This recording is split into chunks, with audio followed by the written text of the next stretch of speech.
ചൊവ്വയിൽ നിഗൂഢത കണ്ടെത്തിയതോടെ ചൊവ്വയിൽ ജീവന്റെ സാന്നിധ്യം എന്ന ചർച്ചകൾ വീണ്ടും സജീവമാകുന്നു. ചൊവ്വയുടെ ഉപരിതലത്തിനടിയിലുള്ള ജീവൻ നിലനിൽക്കാൻ ഇടയുള്ള ഗുഹകളിലേക്കുള്ള വാതിലുകളാകാം ഈ ദ്വാരമെന്ന് ഗവേഷകരുടെ അനുമാനം. ഏപ്രിൽ 13-നാണ് ചൊവ്വയിലെ നിഗൂഢമായ ദ്വാരത്തിന്റെ ചിത്രം നാസ പുറത്തുവിട്ടത്.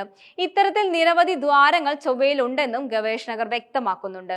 2017-ൽ നാസയുടെ മാർസ് റെക്കഗ്നൈസസ് ഓർബിറ്റിൽ പകർത്തിയ ഈ ചിത്രം ഏപ്രിൽ 13-ന് നാസയുടെ ആസ്ട്രോണമി പിക്ചർ ഓഫ് ദ ഡേയിലാണ് ചിത്രം പുറത്തുവിട്ടത്. 328 അടി വ്യാസമുള്ള ദ്വാരത്തിന്റെ ദൃശ്യമാണ് പുറത്തുവിട്ടത്. ചൊവ്വയിൽ ഇത്തരത്തിലുള്ള 1000-ലേറെ ദ്വാരങ്ങൾ ഉണ്ടെന്നാണ് നാസ കണ്ടെത്തിയിരിക്കുന്നത്. ചൊവ്വയുടെ ഉപരിതലത്തിലെ അതിസങ്കീർണമായ സാഹചര്യങ്ങളിൽ നിന്നും മാറി ജീവൻ നിലനിൽക്കാൻ തക്ക സാഹചര്യങ്ങൾ ഇത്തരം ഗുഹകൾ നൽകുന്നുണ്ടാവാമെന്നാണ് ശാസ്ത്രജ്ഞർ വിശ്വസിക്കുന്നത്.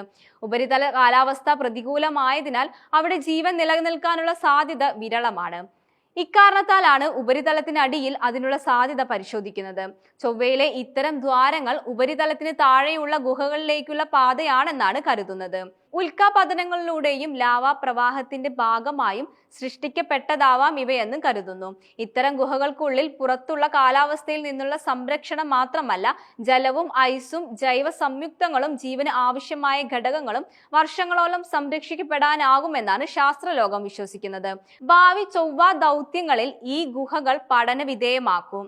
ഗുഹകൾക്കുള്ളിലെ അനുകൂലമായ സാഹചര്യങ്ങൾ മനസ്സിലാക്കാൻ സാധിച്ചാൽ ഭാവിയിൽ ചൊവ്വയിലെത്തുന്ന സഞ്ചാരികൾക്ക് സുരക്ഷിതമായി പാർക്കാനുള്ള ഇടമായി ഇതിനെ കാണാമെന്നാണ് ശാസ്ത്രജ്ഞർ പറയുന്നത്.